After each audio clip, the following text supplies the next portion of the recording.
Buenas tardes.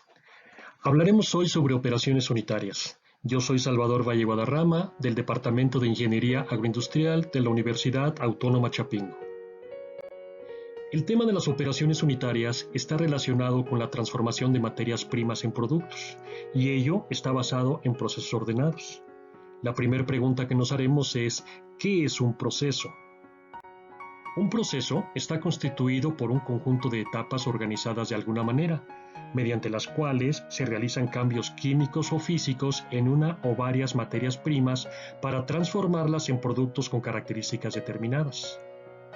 Por ejemplo, si tenemos nosotros una semilla de oleaginosa, de girasol, de cártamo, de soya, podemos someterla a procesamiento primero mediante un prensado, posteriormente mediante una extracción con algún solvente conhexano, la eliminación de ese solvente mediante evaporación y luego la conducción a través de un conjunto de etapas de refinación a través de las cuales se estaría obteniendo un producto ya comestible.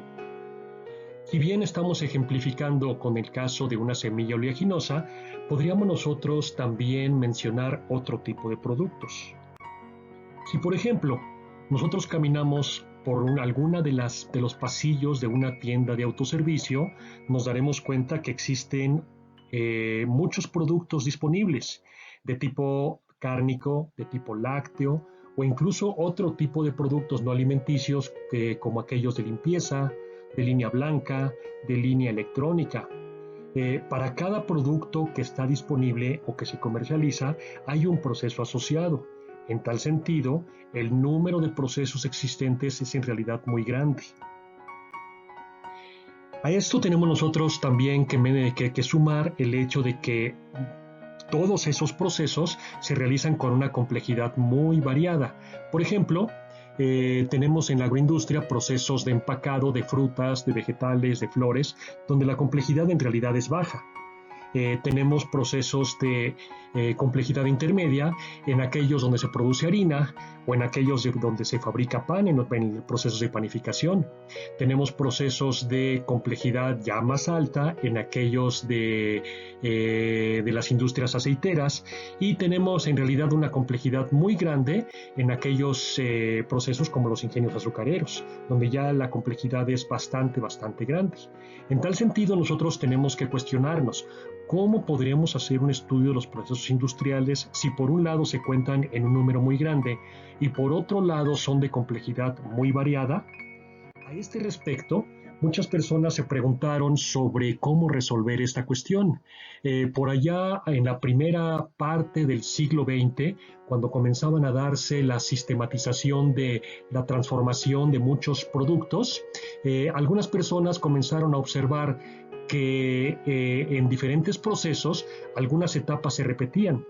Por ejemplo, aquí tenemos nosotros esquematizados dos procesos, un proceso 1 y un proceso 2. Y si observamos con detenimiento, las etapas C, E, F, I y L están presentes en ambos, se repiten en ambos procesos. En tal sentido, si se hace una comparación con un mayor número de transformaciones, seguramente vamos a encontrar que todas las etapas que aquí están participando se repiten en muchos casos. Con esta base, en 1915, una persona de nombre Arthur Deon Little definió como operación unitaria a una unidad básica de estudio común a varias transformaciones industriales.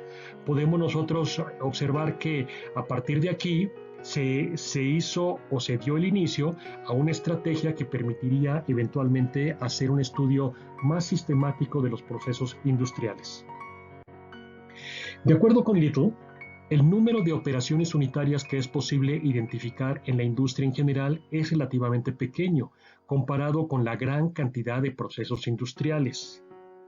Y de hecho, la complejidad resulta en realidad de la variedad de condiciones de operación, tales como diferentes temperaturas, diferentes presiones, diferentes concentraciones, así como los diversos diseños y materiales de construcción con que pueden fabricarse los equipos.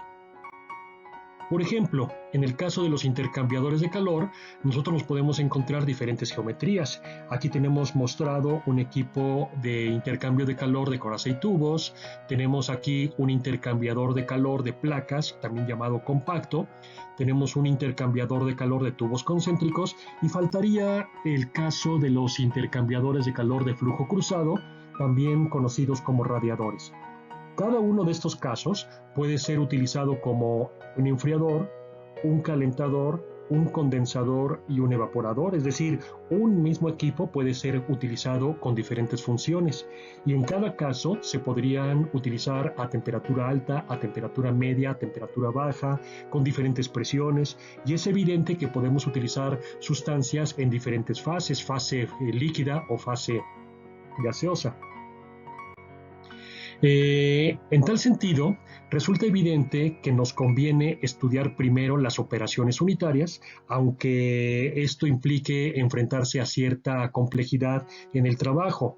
Sin embargo, si nos adentramos ya al estudio de las operaciones unitarias, nos podremos también dar cuenta que muchas de ellas funcionan con base en principios comunes, en específico con base en algunos principios llamados fenómenos de transporte, en particular transporte de cantidad de movimiento o momentum, transporte de calor y transporte de masa. De hecho, esta participación común de los fenómenos de transporte hace que las operaciones unitarias se hayan clasificado con base en ellos. Así nosotros tenemos operaciones unitarias basadas en transferencia de cantidad de movimiento, en donde podemos nosotros encontrar flujo de fluidos, equipos de bombeo, sedimentación, centrifugación, filtración, clasificación neumática.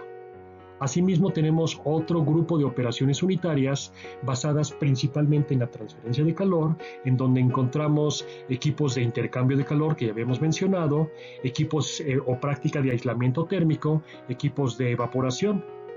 También encontramos un grupo de operaciones unitarias basadas principalmente en una transferencia de masa, en donde podemos encontrar operaciones como destilación, secado, ósmosis, lixiviación, absorción, permeación, extracción acuosa en dos fases.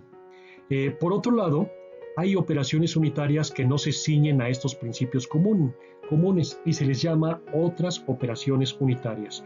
Y allí podemos encontrar al tamizado, a la molienda, al mezclado, al aumento de tamaño o aglomeración. En tal sentido, podemos nosotros delinear una estrategia de trabajo a partir de un estudio de los fenómenos de transporte, de la transferencia de cantidad de movimiento, de la transferencia de calor y la transferencia de masa. Tendremos elementos para estudiar de una manera más eficiente las operaciones unitarias en la mayoría de los casos. Y ya con ello tendremos elementos para poder estudiar de una forma eficiente los procesos industriales. En tal sentido, ¿qué es una operación unitaria? Es una unidad básica de estudio común a varias transformaciones industriales. El concepto de operación unitaria está asociada a una estrategia para hacer un estudio eficiente de los procesos industriales. En una presentación posterior se realizará una descripción de aquellas operaciones unitarias relacionadas con la transferencia de cantidad de movimiento, en particular el flujo de fluidos, los equipos de bombeo, la sedimentación, la centrifugación, la filtración, la clasificación neumática. También se hará una descripción de los equipos de intercambio de calor, de la práctica del aislamiento térmico, de la evaporación. Asimismo, se hará una descripción de aquellas operaciones unitarias relacionadas con la destilación, el secado, la ósmosis, la lixiviación y la absorción. Muchas gracias por su atención.